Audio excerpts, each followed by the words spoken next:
Jennifer Doudna probablemente es una de las científicas más influyentes en la actualidad. Su nombre se asocia al Premio Nobel y a CRISPR, pero tiene detrás una historia fascinante. Desde su infancia en Hawái, donde escuchó que quizá no debería dedicarse a la ciencia, hasta volverse en la protagonista de los libros que ella cuando era pequeña leía. En este video precisamente vamos a hablar de eso, de Jennifer Doudna y su historia, y todo lo que tiene para enseñarnos más allá de una de las técnicas más efectivas para editar el ADN. Esta es la historia de Jennifer Doudna. Hola amiguis, ¿qué tal? Soy Jenny y este es el segundo video de la serie del 11 de febrero, que es el Día Internacional de la Mujer y la Niña en la Ciencia, y en esta miniserie vamos a repasar la historia de 4 científicas. Jennifer Doudna es nuestra segunda científica y como mencioné en la intro es una de las científicas más conocidas actualmente. Yo escuché de ella cuando estaba en la universidad. Justo cuando acabé la universidad empezó pandemia y fue durante la pandemia que se ganó su Nobel y que empezó a tomar más relevancia y protagonismo en el mundo científico. Y hay un hecho particular, que es que ella ganó el Nobel junto con Emmanuel. Ellas dos fueron las únicas mujeres en ganar dentro de una categoría científica en grupo conformado solo por mujeres. Y yo no sé muy bien cómo explicar la sensación que me dio de ver este hecho, porque yo desde ese momento en el que vi la noticia que ella había ganado el Nobel junto con Emmanuel,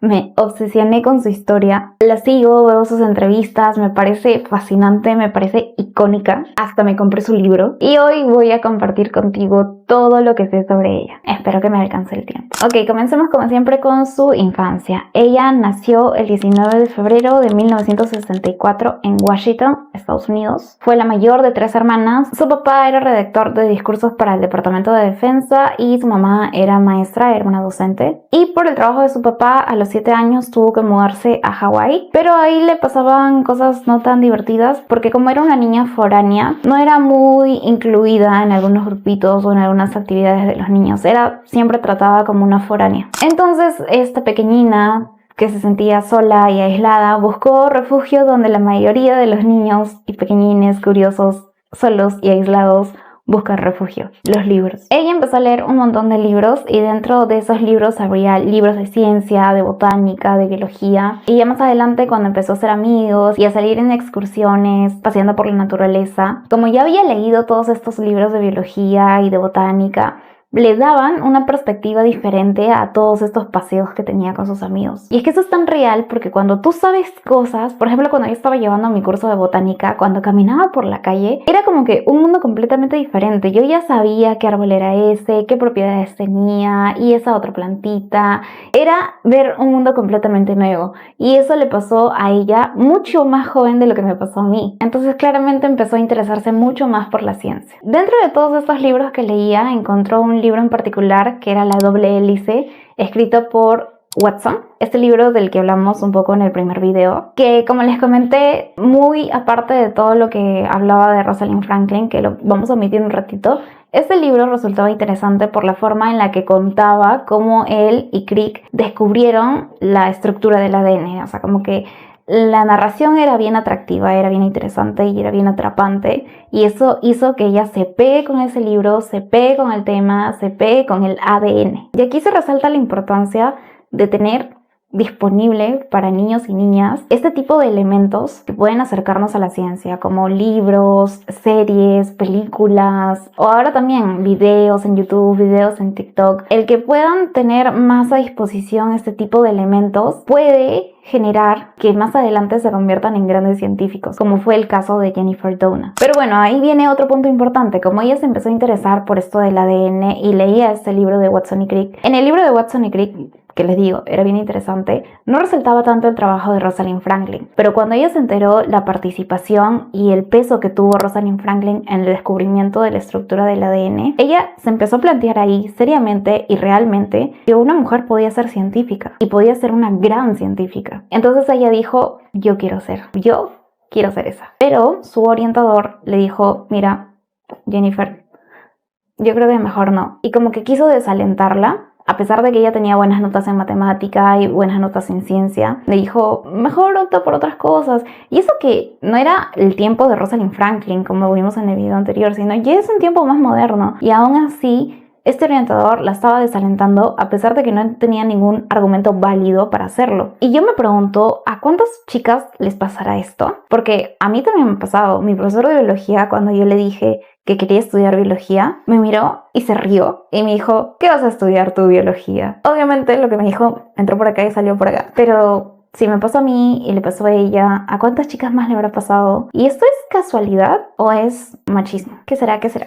Pero bueno, igual, a Jennifer le entró por acá y le salió por acá y ella se fue a estudiar ciencias. Más específicamente fue a estudiar química en la Universidad de Pomona, en California. Y en ese primer año, en ese verano que empezó a estudiar, entró a trabajar a un laboratorio y en ese laboratorio estaban estudiando las papayas, que en Hawái las papayas son súper importantes y ese laboratorio estaba en Hawái. Entonces ahí empezaron a estudiar cómo el hongo infectaba las papayas y participó de un descubrimiento muy importante de ese momento científico en el que tú ves algo nuevo y entiendes algo nuevo por primera vez. Ese descubrimiento y esa sensación de descubrir algo lo vivió por primera vez ahí en Hawái y se le quedó grabado en la memoria, y luego, años más adelante, tuvo esa misma sensación con CRISPR, que es la razón por la cual se hizo súper conocida. Entonces, ella empezó a ser muy proactiva en su carrera. A los 20 años ya publicó su primer artículo científico, se graduó a los 21 años de su universidad como la mejor estudiante de química y a los 22 años empezó su posgrado. Todo así, muy rapidito, muy rapidito. En ese tiempo el ADN ya se había estudiado bastante, ya se conocía,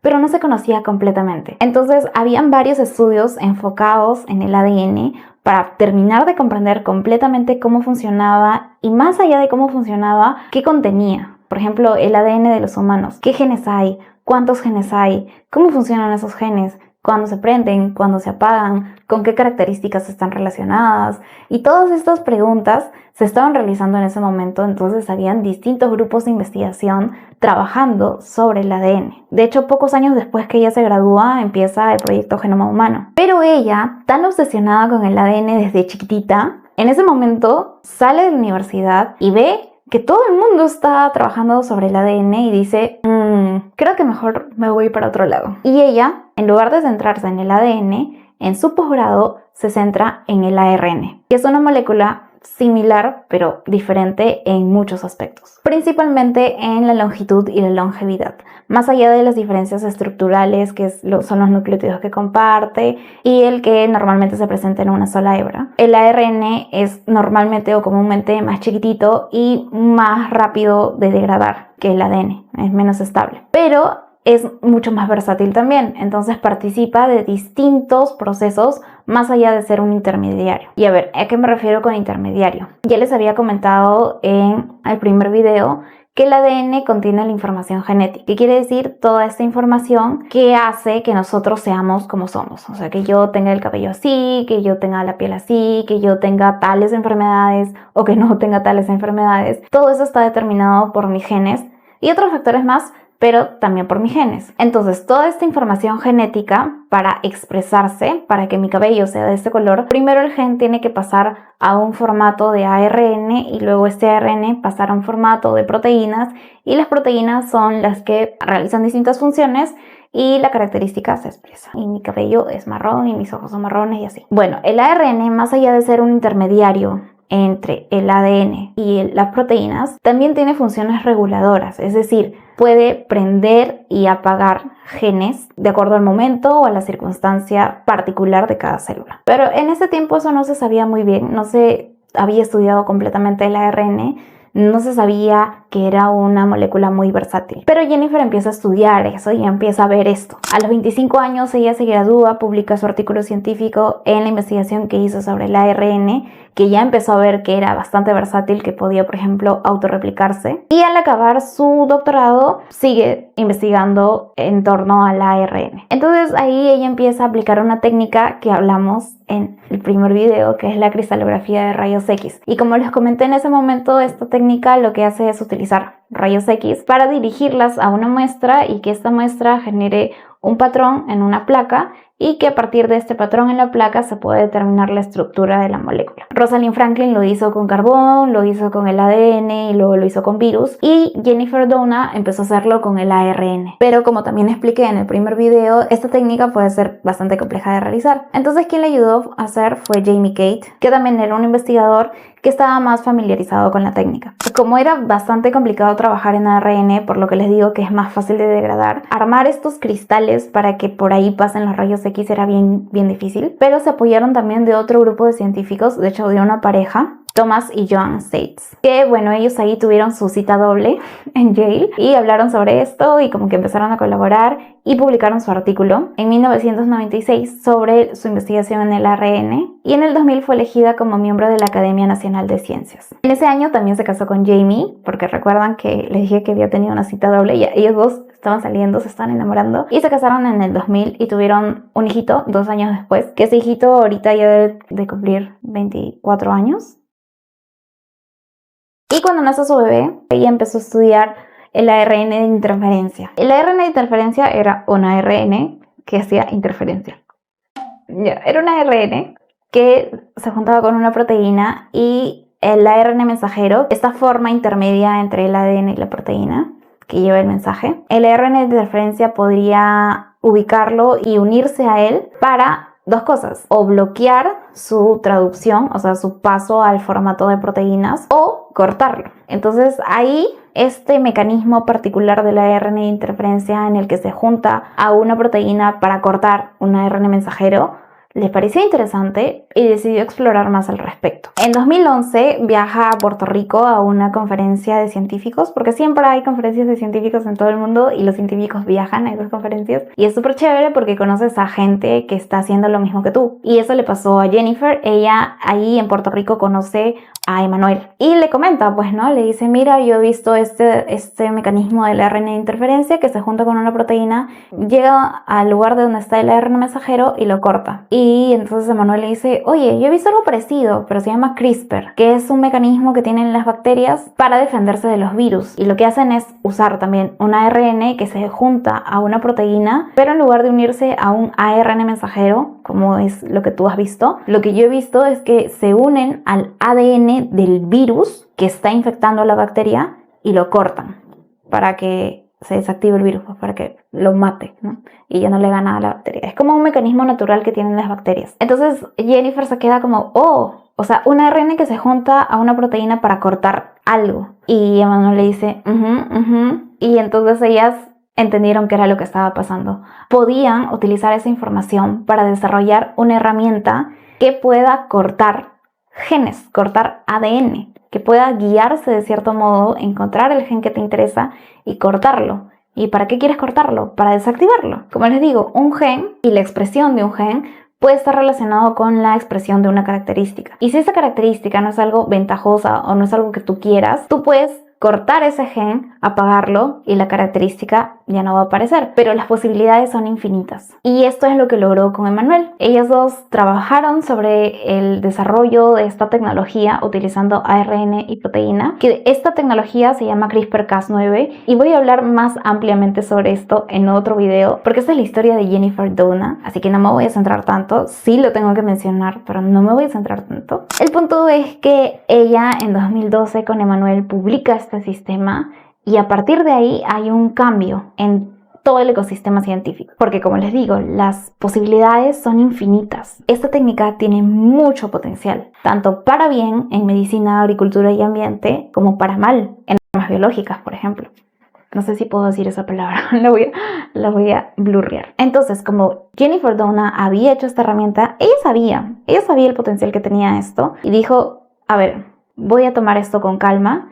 Arma su instituto, el Instituto de Genómica Innovadora o Innovativa, y uno de los primeros objetivos de este instituto es desarrollar terapias para tratar la anemia de células falciformes, que esta enfermedad está determinada por un gen. Entonces, lo que les decía, si se rompe este gen o se bloquea este gen, la enfermedad o la expresión de esta enfermedad puede desaparecer. Entonces ella empezó a trabajar sobre eso, sabiendo que esta herramienta puede ser muy ventajosa y se puede utilizar para eso.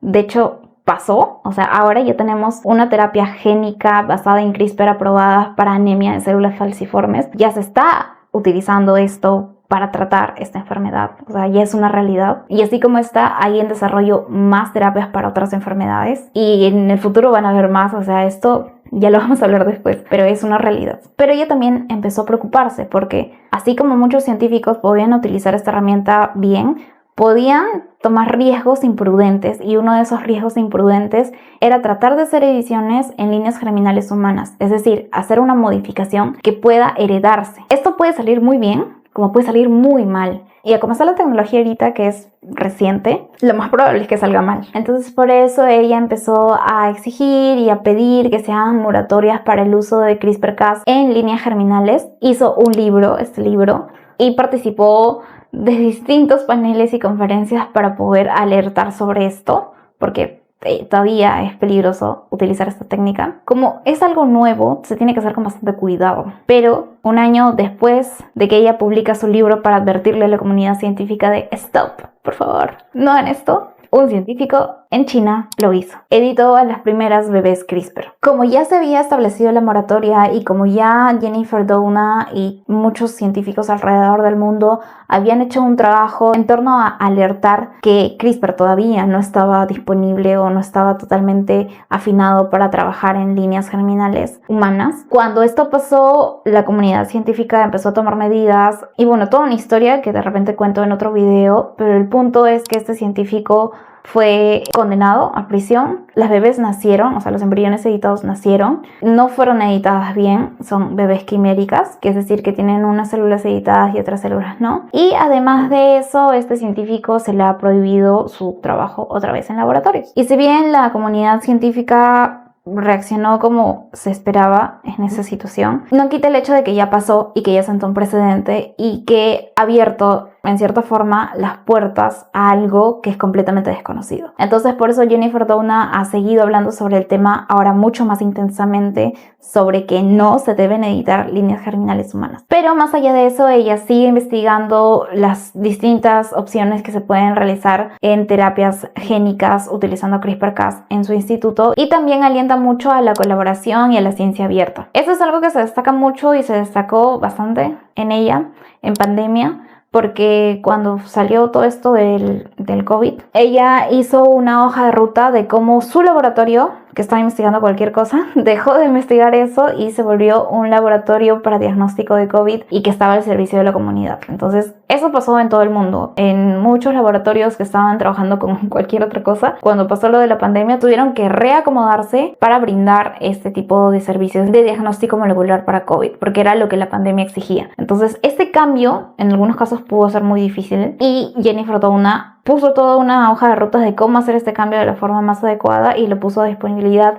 de todos los laboratorios de todo el mundo. Entonces, esto es ciencia abierta. Y eso es en temas logísticos, pero más allá de temas logísticos, también en temas técnicos, ella es muy de alentar que la ciencia sea abierta, como para democratizar un poco todo esto. En el 2020, ella gana el Nobel junto con Emmanuel. Ver que dos mujeres ganaran el premio Nobel de Química fue muy alentador. Y el ver cómo es ella también es bastante inspirador. Y por eso Walter Isaacson, que es el autor de este libro y que es el autor también de otros libros de otras personas bien interesantes, él ha hecho biografías de todos ellos y también de Jennifer Doudna en este librito tan bonito. Es un librazo, o sea, yo les recomiendo, en serio les recomiendo, leanse el libro, es lo máximo. Habla de ella en un primer momento, más o menos como en un tono de La doble hélice, el libro de Watson. Más o menos en ese tono, habla un poco de cómo fue todo ese trabajo en CRISPR, pero después ya empieza a abordar un poco más seriamente todo lo que implica CRISPR, los dilemas éticos, todo lo que se tiene o no se tiene que hacer. Obviamente trata ahí el caso de las niñas